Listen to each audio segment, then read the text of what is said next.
જો એક important topic લઈએ, ડાલ્ટનનો આંશિક દબાણનો નિયમ. વૈજ્ઞાનિકનું નામ તો ખ્યાલ આવી ગયો, ડાલ્ટન આંશિક દબાણનો નિયમ. 3 માર્ક્સમાં કે 5 માર્ક્સમાં ટૂંકમાં પૂછાય છે, એનું એક્ઝામ્પલ પણ પૂછાય છે. તો ડાલ્ટનનો આંશિક દબાણનો નિયમ શું છે, બરાબર? તો એ પહેલા આપણે થોડુંક બેઝિક સમજીએ. ધારો કે કોઈ એક પાત્ર છે, સેમ એના જેટલું જ બીજું પાત્ર છે અને એક ત્રીજું પાત્ર છે. હવે આ ત્રણ પાત્રની અંદર ટી અને વી સમાન, બરોબર? કદ જેટલું લઈએ એટલું. ટી ને વી બદલવાના નહીં, જે કદ લો એ જ કદ, બરોબર? જે તે વાયુનું જે તાપમાન આ પાત્રનું છે એ જ તાપમાન આ પાત્રનું, એ જ તાપમાન આ પાત્રનું. ઓકે. હવે આ પાત્ર એની અંદર ધારો કે કોઈ એ વાયુ ભરેલો છે, એ વાયુ. આ પાત્રની અંદર બી વાયુ ભરેલો છે. ચલો, એ વાયુના આપણે થોડા કણો બતાડી દઈએ, આ બી વાયુ બતાડી દઈએ. હવે આ જે કણો છે એ દરેક દિવાલ ઉપર દબાણ કરશે, આપ સૌ જાણો છો, બરોબર? બધી જ દિવાલો ઉપર સરખું દબાણ ઉત્પન્ન કરે. વાયુ આપણે શીખી ગયા ને એક લાક્ષણિકતામાં, વાયુની એક લાક્ષણિકતાઓ શીખ્યા હતા 4, એના ગુણધર્મ. દરેક દિવાલ ઉપર એક સરખું દબાણ લાગુ પડે. તો એ પણ દરેક દિવાલ ઉપર એક સરખું દબાણ લાગુ પડશે, બી પણ દરેક દિવાલ ઉપર એક સરખું દબાણ લાગુ પડશે. પણ જરૂરી નથી કે જેટલું એ દબાણ લાગુ પડે એટલું જ બી. હા, બંને દબાણ જુદા જુદા હશે, વાયુ જુદા જુદા છે એટલા માટે, પણ એક સરખું બધી દિવાલ ઉપર દબાણ લાગુ પડશે. હવે આ પાત્રમાં બંનેને ભેગા કરવામાં આવે,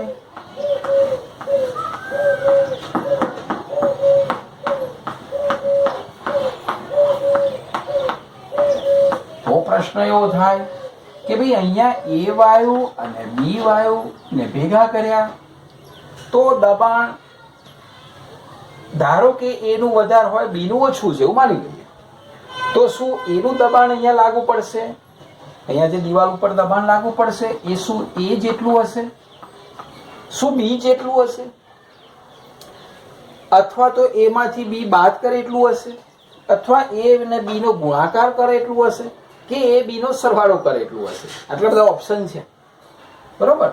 હવે જનરલી સમજાવું તમને, સાદું ઉદાહરણ કે ભાઈ અહીંયા એક સરખી તાકાત વાળા, બરોબર, વ્યક્તિઓ અહીંયા ભેગા કરેલા છે, બધી દિવાલ ઉપર સરખું દબાણ લગા ધક્કો મારે છે બધા જ. અહીંયા જે છે એ એના કરતા જુદા વ્યક્તિઓ છે, પણ અહીંયા જે છે બધાની તાકાત સરખી છે, રાઈટ? એના કરતા ઓછી તાકાત છે કે વધારે છે, એ ધક્કો મારે છે. હવે જનરલી અહીંયા એવું સમજીએ કે ભાઈ 7-8 પ્રકારની વ્યક્તિઓ લીધી. હવે 7-8 પ્રકારની વ્યક્તિઓ આપણે એક જ દિવાલની વાત કરીએ, ચલો ને. એક દિવાલ આમ ધક્કો મારી રહી છે.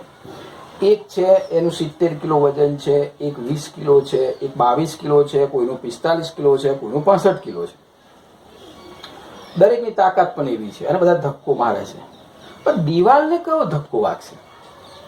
જે દિવાલ છે ને, જે સૌથી વધારે તાકાત વાળો છે એનો ધક્કો વાગશે કે બધાનો ભેગો થઈને ધક્કો વાગશે? સીધી વસ્તુ, સિમ્પલ. બધાના જે કઈ ભલે ને ભાઈ 20 કિલોનું નાનું છોકરું છે એ થોડોક ધક્કો મારે છે, પણ વાગે છે તો એનો પણ એકંદરે સરવાળો થશે. બધા ધક્કાનો શું થશે? સરવાળો થશે. બસ. તો ડાલ્ટને આપણને એ સમજાવ્યું કે ભાઈ કોઈ પણ વાયુ પાત્ર હોય અથવા તો કોઈ એવું પાત્ર લો જેમાં 3, 4, 5 વાયુ નાખી દઈએ અને એમાંથી દરેક જે બધા વાયુ અંદર જ્યારે ભેગા થાય ત્યારે હવે કુલ દબાણ કેટલું થાય? હવે સમજો એને શું કહ્યું, બરોબર? તો આ એ વાયુ જ્યારે અંદર આ પાત્રમાં હોય, અચળ તાપમાન અચળ કદ, હા, એમાં કદ અને તાપમાન નથી બદલાવાનું, તો પાછું દબાણ બદલાય. કોણે કહ્યું આવું? ગેલ્યુસે કે કહ્યું, બરોબર? બીજું કોને કહ્યું? બોયલે કહ્યું.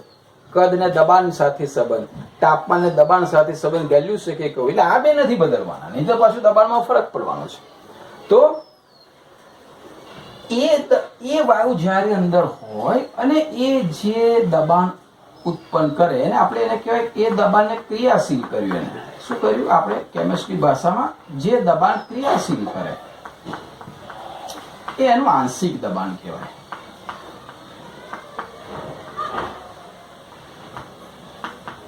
એવી રીતે અહીંયા બી નું આંશિક દબાણ હશે. હા, ફરીથી આંશિક દબાણ એટલે શું? તો કે આ જ તાપમાન, આ જ કદે, એ જ પાત્રમાં જો વાયુ મૂકવામાં આવે તો વાયુનું વ્યક્તિગત દબાણ, હા, પોતાનું કેટલું દબાણ છે, એટલે એને કેટલું દબાણ ક્રિયાશીલ કર્યું, એ એનું આંશિક દબાણ અથવા વિભાગીય દબાણ કહેવાય. તો અહીંયા એનું, ધારો કે આ જે પાત્ર છે એમાં આપણે દબાણ લઈ લઈએ PA, આનું દબાણ લઈ લઈએ PB. તો અહીંયા P કુલ દબાણ, અહીંયા આપણે આવું લખીએ એટલે P કુલ દબાણ કેટલું થાય? તો PA પ્લસ PB જેટલું. આ PA શું? તો આનું આંશિક દબાણ. કોનું? એ વાયુ. આંશિક દબાણ એટલે શું? તો કે અચળ તાપમાને દબાણે જે તે પાત્ર હોય એમાં એનું ક્રિયાશીલ કરેલું દબાણ, જેનું પોતાનું દબાણ છે વ્યક્તિગત. અહીંયા B નું PB દબાણ, તો કુલ દબાણ PA પ્લસ PB. ક્લિયર? તો આ રીતે વધારે પાત્ર હોય તો એનું કુલ દબાણ આપણે આ રીતે લખીએ, P1 plus P2 plus P3 plus. ફરીથી હવે આના ઉપરથી નિયમ સમજીએ આપણે, જો બહુ સિમ્પલ છે. પારસ્પરિક ક્રિયા ન, ભાઈ આ કન્ડિશન બહુ ઇમ્પોર્ટન્ટ છે. પારસ્પરિક ક્રિયા ન કરતા હોય નહીંતર શું થાય? ધારો કે આમાં બે વાયુ લઈએ, આપણે H2 લઈએ અને N2 લઈએ, માની લો કે, બરોબર? તો H2 ને N2 વાયુ લો તો એમાંથી તો એમોનિયા બની જાય. હે, અમુક કન્ડિશનની અંદર એમોનિયા વાયુ બની જાય. તો એ બે તમે લઈ શકો, અથવા તો HCl ને એમોનિયા લો તો NH4Cl બની જાય. તો અહીંયા તમે એવું લો કે HCl વાયુ, અહીંયા લો એમોનિયા વાયુ, પછી તમે બંને ભેગો કરો તો અહીંયા એ વાયુ હોય જ નહીં, બની ગયો NH4Cl.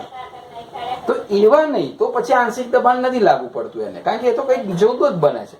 અહીંયા તો એના એ જ વાયુ રહેવા જોઈએ, જે વાયુ વ્યક્તિગત હોય એ સ્ટ્રક્ચરમાં અંદર રહેવા જોઈએ, એટલે કે એકબીજા સાથે પ્રક્રિયા કરતા ના હોય, એના માટેનો આ નિયમ છે. મગજમાં ફિટ કરી દેજો.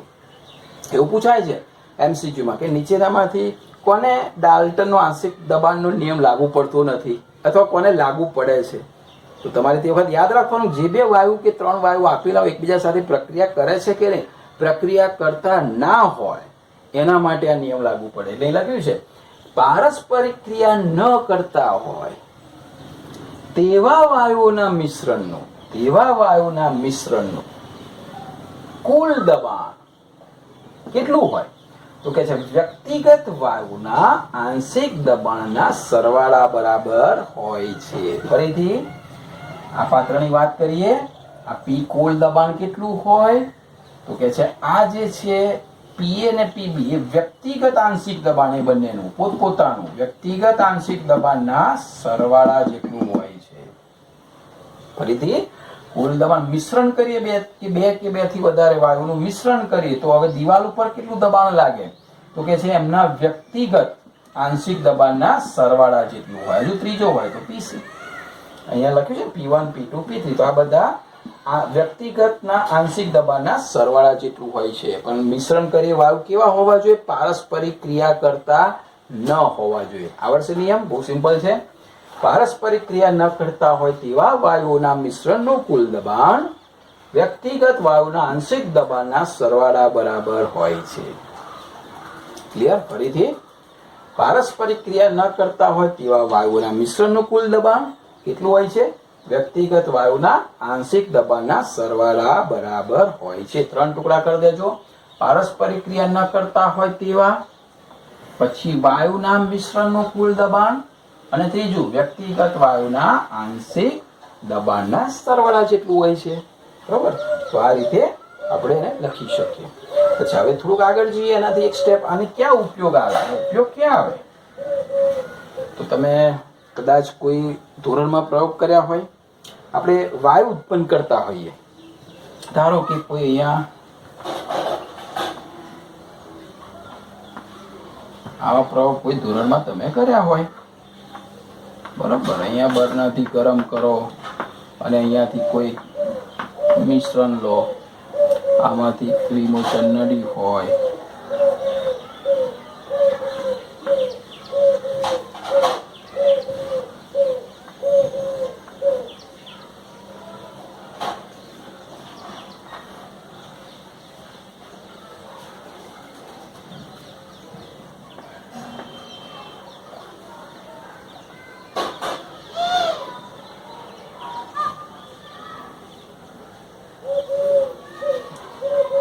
આ જે છે ને આને વાયુ પાત્ર કહેવાય.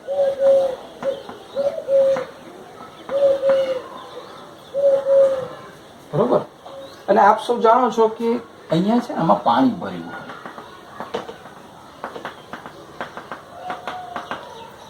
અને વાયુ પાત્રમાં પણ પાણી હોય. આ રીતે હવે અહીંયાથી વાયુ ઉત્પન્ન થાય, એ વાયુ ઉત્પન્ન થયેલો આ નળી દ્વારા અહીંયાથી પાણીમાં રહીને, આ વાયુ પાણીમાં રહીને પાણીના અધઃ સ્થાનાંતરથી ઉપર પેદા થાય. આવું કોઈ ધોરણમાં શીખ્યા હશો, પાણીના અધઃ સ્થાનાંતરથી, એટલે કે પાણીમાંથી જાય.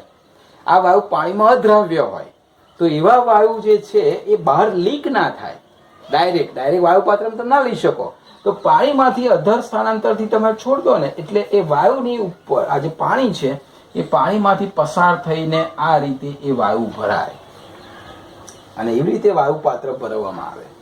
હવે અહીંયા દબાણ કેટલું ઉત્પન્ન થાય, આ જગ્યાએ દબાણ કેટલું ઉત્પન્ન થાય, તો એ જે કુલ દબાણ છે ને એમાં પાણીની બાષ્પ પણ બને. આમાં જોડે જોડે આપ સૌ જાણો છો તેમ પાણીની સપાટી છે, પાણીનો ગુણધર્મ છે બાષ્પશીલ, એટલે થોડાક અણુ પાણીના પણ જાય. તો અહીંયા આપણને ધારો કે જે ઓક્સિજન લઈએ તો ઓક્સિજન અધર સ્થાનાંતરથી ભેગો કર્યો, તો અહીંયા અંદર જે છે ને એ બે વાયુનું દબાણ હશે. એક ઓક્સિજનનું દબાણ એટલે કે PO2 નું દબાણ, અને પ્લસ કોનું હશે, PH2O નું દબાણ, એટલે બાષ્પ. આ H2O એટલે કોણ, H2O ની શું હશે, બાષ્પ હશે, એટલે બાષ્પનું પણ દબાણ હશે. એટલે બે વાયુ, કારણ કે વાયુ છે ને પાણીનું બાષ્પ બને એટલે વરાળમાં બને એટલે એ વાયુ થયો, તો એ વાયુ અને O2 બંનેનું ભેગું થાય. તો આવા સમયે ડાલ્ટનનો આંશિક દબાણનો નિયમ કામમાં આવે છે કે ભાઈ એકચ્યુઅલી વાયુ જે ઉત્પન્ન થયું છે એનું દબાણ કેટલું, બરોબર. તો સૌથી પહેલા જે આ H2 નું દબાણ છે ને એ શું છે સમજીએ. હા, હવે ક્યારે, તો કે છે સંતૃપ્ત પાણીની બાષ્પ, એટલે કે પાણીનું બાષ્પીભવન પહેલા શરૂઆતમાં બધું ના થઈ જાય, ધીમે એક અણુ જશે, બીજો અણુ જશે, આપણે આ ચેપ્ટરમાં શીખવાના છે છેલ્લે.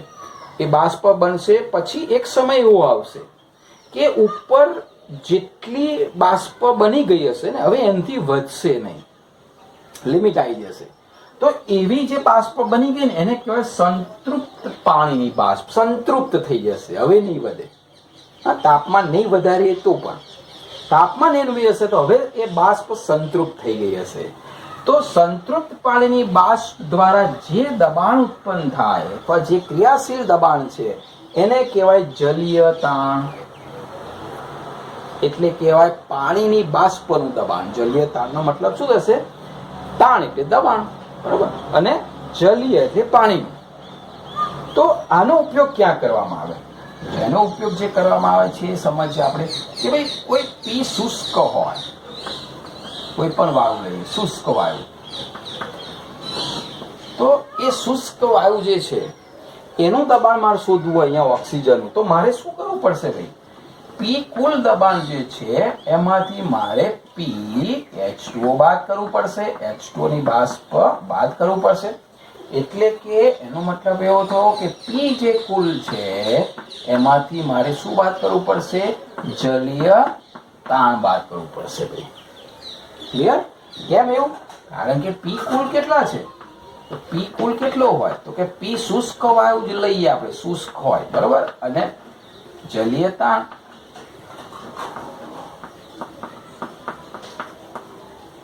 અહીંયા જે કુલ વાયુ થાય એનું ભેગું થાય ને એવું કોને કહો, ડાલ્ટન. ડાલ્ટન આંશિક દબાણનો નિયમ શું કહે છે કે ભાઈ જેટલા વાયુ છે પાણીની બાષ્પનું પણ દબાણ છે. આપણે તો માત્ર ઓક્સિજનનું દબાણ જોઈએ, શુદ્ધ શુષ્ક ઓક્સિજન એટલે ભેજ વગરનો. તો ભેજ વગરના ઓક્સિજન એટલે શુષ્ક વાયુનું કેટલું હોય? તો કે કુલ દબાણમાંથી પેલું પાણીની જલીય તાણ બાદ કરી દો. હવે તમે કહેશો થયા પાણીનું ને આ બંને ભેગું ખબર કેવી રીતે પડે પાણીનું કેટલું દબાણ? એક્ઝેક્ટલી દરેક વાયુ જોડે જ્યારે આની બાષ્પ હોય તો એનું ઓલરેડી પ્રાયોગિક રીતે નક્કી જ હોય કે ભાઈ પાણીનું આટલું જ બાષ્પ દબાણ આની સાથે હોય. બરોબર? એટલે હવે કુલ દબાણ તમને ખબર પડે, જે તે પ્રાયોગિક રીતે પાણીની બાષ્પ દબાણ ખબર પડે તો આપણે જે તેનું વાયુનું શુષ્ક દબાણ તમે શોધી શકો ને. બરોબર? બુકમાં ટેબલમાં આપેલું છે કે ભાઈ પાણીનું જલીય તાણ જે છે એનું કેટલું હોય છે દબાણ, એ તમને આપેલું છે. બરોબર? તો એ પણ આપેલું હોય, પરીક્ષામાં પણ દાખલો પૂછાય તો આ આપેલું હશે, કુલ આપેલું હશે, તમારે એની શું કરવાની? બાદબાકી કરવાની. એટલે જે તે વાયુનું શુષ્ક અથવા તો શુષ્ક હોય એ વાયુનું દબાણ તે વખતનું આપણને મળે છે. તો આ જે વાત હતી એ ડાલ્ટનનો આંશિક દબાણનો નિયમ 2 કે 3 માર્ક્સમાં પૂછે તો અહીંયા સુધી તમે લખશો. બરાબર? હવે આના ઉપરથી કેવી રીતે એક્ઝામ્પલ આવે છે એ આના પછીની આપણે થિયરી જોઈએ કે ભાઈ બધા દબાણનું કુલ દબાણ સાથે શું સંબંધ છે આપણે ચેક કરીએ. અને આ આપ સૌને ખ્યાલ આવી ગયો હશે.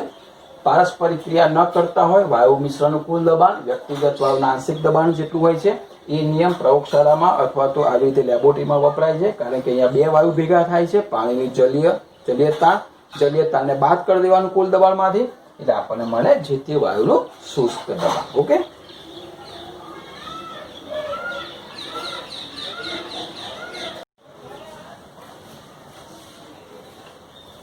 જો આપણે ડાલ્ટનનો આંશિક દબાણનો નિયમ શીખ્યા, હવે એનો જ ઉપયોગ કરીને મોલ અંશ અને આંશિક દબાણ વચ્ચેનો આપણે એક સરસ સંબંધ મેળવીએ. બરાબર? એનો એક્ઝામ્પલ પણ જોઈએ.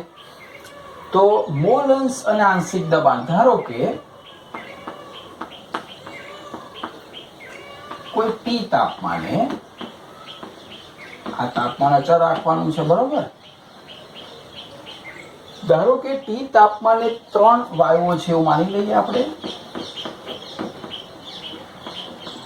એ દરેકના કદ કેટલા છે? v.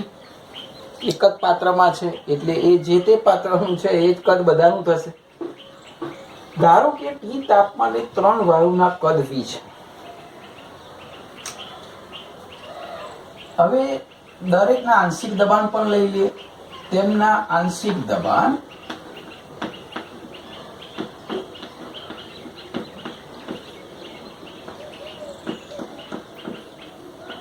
ધારો કે P1, P2 અને P3 છે. હવે એના મોલ લઈ લે કે ધારો કે એ જે કદમાં આપેલા છે એમાં એ વાયુના મોલ N1 છે, બીજાનો N2 છે, ત્રીજાનો N3 છે.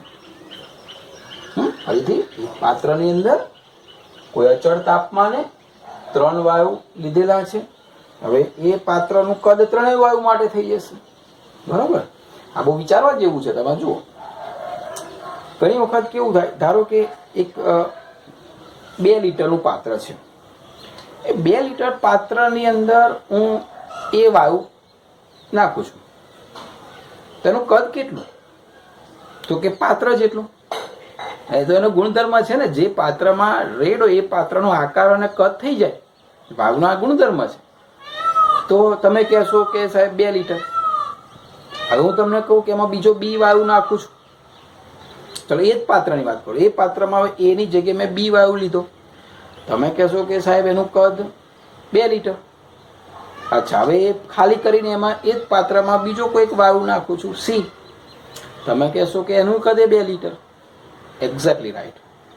હવે એ વાળું પાત્ર હતું એમાં ખાલી કર્યા વગર હું બી નાખું છું, એને ખાલી કર્યા વગર હું સી નાખું છું, 3 ભેગા કરી દઉં છું, એ બી ને સી. તો હવે કદ કેટલું? તો કે 2 લીટર. જો જાદુ છે. ઇન્ડિવિજ્યુઅલ 2, 2, 4 ને 2, 6 લીટર થાય, પણ એ જ પાત્રમાં 3 વાયુ થાય પાછું 2 લીટર. એટલે આ તો એક ચમત્કાર થયો કે 2 + 2 + 2 = 2. કોના માટે? વાયુ માટે. એટલે કે વાંધો નહીં, વાયુના મોલ N1, N2 અને N3 છે. ત્રણેયના દબાણ અલગ હશે ને, આંશિક દબાણ અલગ અલગ હશે. તો P1, P2 ને P3 એના આંશિક દબાણ છે. હવે દબાણ માટે આપણે આદર્શવાળું સમીકરણ જોયું હતું, PV is equal to NRT. આપ સૌ જાણો છો. આના ઉપરથી P બરાબર શું થાય? NRT upon V. આંશિક દબાણ બરાબર શું? તો કે NRT અપોન V. શીખી ગયા આપણે. તો આના ઉપરથી ત્રણેયના ગણી નાખીએ તો P1 ઇઝ ઇક્વલ ટુ, ચલો એના મોલ N1. R તો બધા માટે અચળ, તાપમાન બધા માટે અચળ, V પણ અચળ, કારણ કે સરખું જ છે ને, ત્રણેય વાયુનું કદ સરખું છે.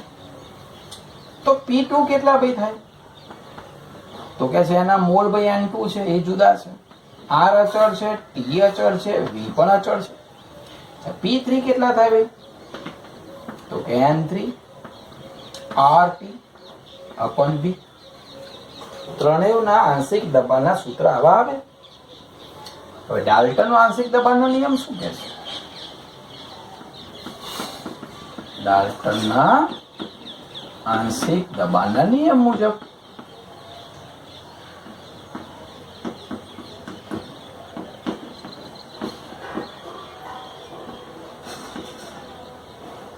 શીખી ગયા ને? કુલ દબાણ કેટલું? તો કે P કુલ બરાબર, આપ શું જાણો છો કેટલું? P1 plus P2 plus P3. P1 P2 plus P3. તેનો મતલબ P કુલ બરાબર P1 કેટલા ભાઈ? N1 RT અપન V plus N2 RT અપન V plus N3 RT અપન V. તો P કુલ બરાબર શું સામાન્ય નીકળે? ત્રણેયમાં સરખું જોવા જોઈએ, એટલે કે N1 plus N2 plus N3 is equal, સામાન્ય નીકળશે ઉપર RT અપન V. બધામાં સરખું છે, એટલે કે P કુલ બરાબર N1 plus N2 plus N3 into RT અપન V. એનો મતલબ એવો થયો કે P કુલ બરાબર કુલ મોલ થયા, જો કુલ મોલ ગુણ્યા RT અપન V. ક્લિયર? હવે આપણે મોલ અંશ વચ્ચેનો સંબંધ જોઈએ. ચલો હવે આપણે આ બેનો ગુણોત્તર લઈએ, એક વારાફરતી લઈએ. P1 અને P કુલ નો ગુણોત્તર લઈએ તો P1 અપન P કુલ, તો P1 અપન P cool is equal to,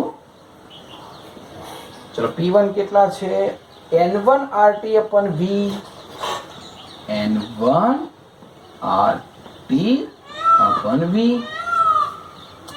P કુલ કેટલા છે? તો આ N1 plus N2 plus N3, એટલે નીચે આવશે N1 plus N2 plus N3.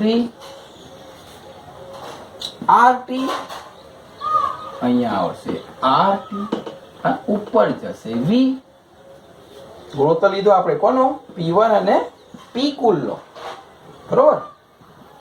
તો V સરખા, RT સરખા, તો શું થવું જોવો જોઈએ? તો P1 અપન P કુલ બરાબર ઉપર N1 રહ્યા, નીચે N1 plus N2 plus N3 રહ્યા. આ શું છે? કોઈ ખબર છે? પહેલું ચેપ્ટર શીખ્યા છો? હા, પહેલું ચેપ્ટરનો વિડીયો જોયો હોય તો N1 અપન N2 plus N1 plus N2 plus N3 ખબર હશે, યાદ કરો. ઉપર જે તે ઘટકના મોલ છેદમાં કુલ મોલ. યાદ આવી ગયું? Very good. એને મોલ અંશ કહેવાય. એટલે કે આ જે છે મોલ અંશ થયો, બરોબર? તો એને આપણે P1 અપન P કુલ, બરોબર, એને આપણે 1 છે તો એને x1 લઈ લઈએ, બરાબર? તો આપણે મોલ અંશને આપણે x1 તરીકે લઈ લઈએ. કેમ ભાઈ x1? તો કે આ શું છે સમજી લઈએ. તો કે N1 અપન કુલ મોલ બરાબર મોલ અંશ પહેલું ચેપ્ટર એટલે આ શું થયા મોલ અંશ થયા અને મોલ અંશને આપણે શું ધાર લીધા x1 પહેલાના મોલ અંશ આપણે x1 ધાર લીધા તો આનો મતલબ એવો થાય કે P1 બરાબર x1 ઇન્ટુ P કુલ તો P2 માટે શું થાય તો P2 માટે થાય P2 ઇઝ ઇક્વલ ટુ એના મોલ અંશ ગુણ્યા P કુલ એવી રીતે આખું આપણે જનરલ સૂત્ર લખીએ તો PI is equal to XI into P કુલ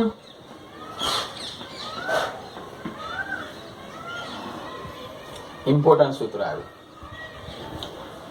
જ્યારે તમને 2 3 4 5 વાયુઓ એક પાત્રમાં ભેગા આપ્યા હોય એના મોલ ખબર હોય અથવા વજન ખબર હોય તો વજન ખબર હોય તો મોલ શોધી શકાય પહેલું ચેપ્ટર મોલ શોધી શકાય વજન ખ્યાલ આવી ગયો તો એનો મતલબ એવો થયો તમે એના મોલ અંશ શોધી શકશો વજન ઉપરથી મોલ ને મોલ ઉપરથી મોલ અંશનું સૂત્ર મોલ ભાગ્યા કુલ મોલ જે તે ઘટકના મોલ ભાગ્યા કુલ મોલ એટલે મોલ અંશ પહેલું ચેપ્ટર શીખી બરોબર ના ખ્યાલ હોય તો પછી લેક્ચર જોઈ લેજો તો અહીંયા શું થયું P1 upon P cool is equal to x1 પહેલાનો મોલ અંશ થયા અહીંયા હું n2 લઉં તો બીજાના મોલ અંશ થયા અહીંયા હું n3 લઉં તો ત્રીજાના મોલ અંશ થયા તો P1 upon P cool is equal to x1 તો P1 is equal to x1 into P કુલ તો P2 માટે એના મોલ અંશ ગુણ્યા કુલ દબાણ એટલે ટૂંકમાં કોઈ પણ વાયુનું આંશિક દબાણ તમારે જોઈતું હોય તો બે વસ્તુ ખબર હોવી જોઈએ જે તે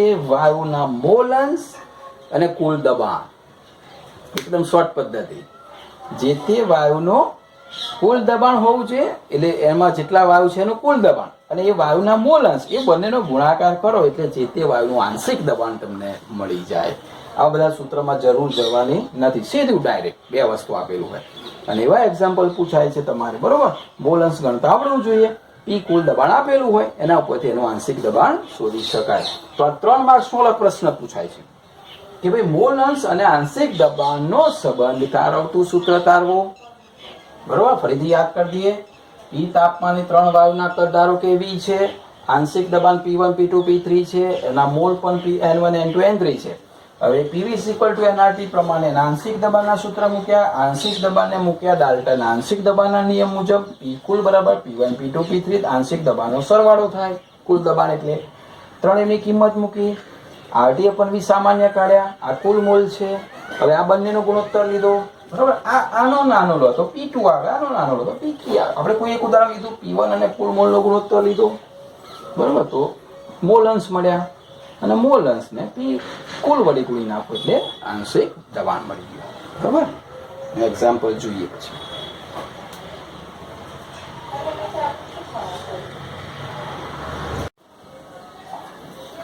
જો આપણે ઉદાહરણનો જે એક્ઝામ્પલ લઈએ બરાબર તમને નિયોન અને ડાયઓક્સિજનનું મિશ્રણ આપેલું છે અને એમાં કહ્યું છે કે ઓક્સિજન અને નિયોનનું કેટલું વજન છે બસ એટલું ઇનફ છે અને કુલ દબાણ આ 3 વસ્તુ આપેલી હોય એટલે તમે આંશિક દબાણ શોધી શકો બરોબર જો પહેલા આપણે લઈએ નિયોન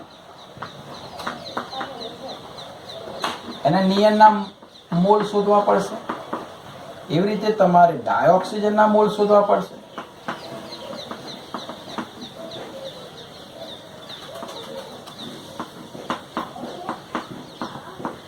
પછી તમારે કુલ મોલ શોધવા પડશે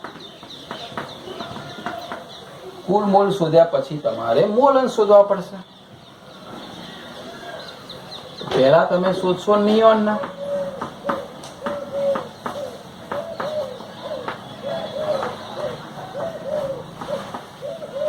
પછી શોધશો ડાયોક્સિજનના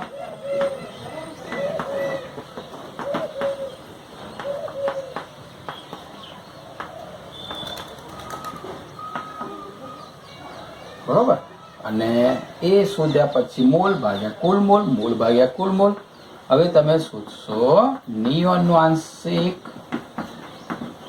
આંશિક દબાણ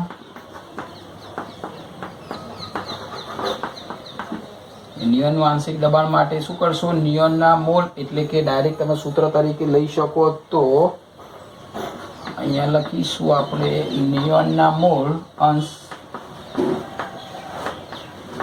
ગુણ્યા કુલ દબાણ, બરોબર.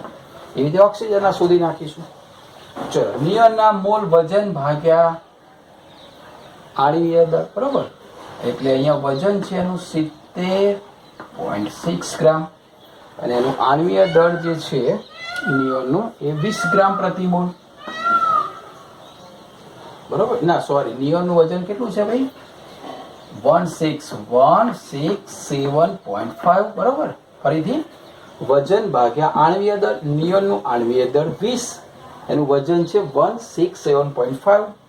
ચલો, ડાયઓક્સિજનના મોલ શોધવા માટે વજન એનું કેટલું છે? 70.6 ગ્રામ અને આના 16 દુ 32 ગ્રામ પ્રતિ મોલ, બરોબર. ચલો, આનો જવાબ આવશે 2.21 મોલ આવશે આનો, અને ઉપરનો આવશે 8.375.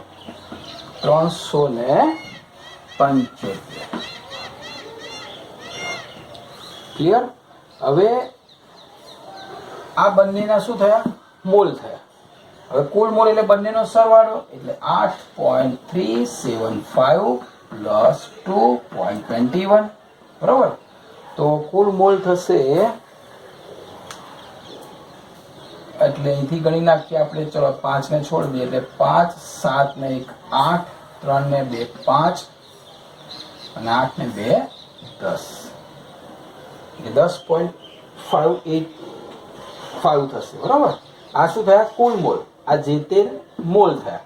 હવે નિયોનના મોલ અંશ એટલે મોલ ભાગ્યા કુલ જે તે નિયોનના મોલ, એટલે આખું સૂત્ર એક વખત લખવું, જેને ખબર ના હોય. નિયોનના મોલ ભાગ્યા કુલ મોલ એટલે નિયોનના મોલ અંશ આવે. તો નિયોનના મોલ કેટલા? 8.375, 8.375. કુલ મોલ કેટલા? 10.585, બરોબર. તો નિયોનના મોલ અંશ તમારે આવશે 0.79. એવી રીતે ઓક્સિજનના 2.21 અને કુલ મોલ 10.585. તો ઓક્સિજનના તમે જ્યારે મોલ અંશ ગણશો ત્યારે આવશે એના 0.21, બરોબર. પહેલા ચેપ્ટર પ્રમાણે આપણે મોલ અંશ ગણ્યા. ચલો, નિયોનનું આંશિક દબાણ, તો કે નિયોનના મોલ અંશ ગુણ્યા કુલ દબાણ. અમે આપણે સૂત્ર શીખ્યા. તો નિયોનના મોલ અંશ કેટલા થયા? 0.79. કુલ દબાણ તમને આપેલું છે 25, બરોબર. તો આનો જવાબ આવશે 5.25 બાર. ક્લિયર? હા, હવે ડાયરેક્ટ તમારે આવી રીતે ના શોધવું હોય તો નિયોનનું દબાણ તમને મળી ગયું તો કુલ દબાણમાંથી બાદ કરી દો. હા, કુલ દબાણમાંથી આ બાદ કરી દો તો તમને ડાયઓક્સિજનનું દબાણ આવશે. અને ડાયઓક્સિજનનું ગણવું હોય તો 0.21, બરોબર. અહીંયા ગણી નાખીએ આપણે. ડાયઓક્સિજન આંશિક દબાણ બરાબર એના જે તે મોલ અંશ છે 21 × 25, તો આવશે 19.75 બાર. જે એકમ આપેલો હોય એ એકમની અંદર લેવાનો, બરાબર. તો આ રીતે તમને એક્ઝામ્પલ પૂછાય છે. ડાયરેક્ટ મોલ આપેલા હોય તો બહુ કોઈ પ્રશ્ન જ નથી, બરોબર. સીધા તો આ ગણવાની જરૂર નથી, મોલ અંશ ગણી નાખવાના છે. અને આવી રીતે તમને એક્ઝામ્પલ પૂછી શકે છે.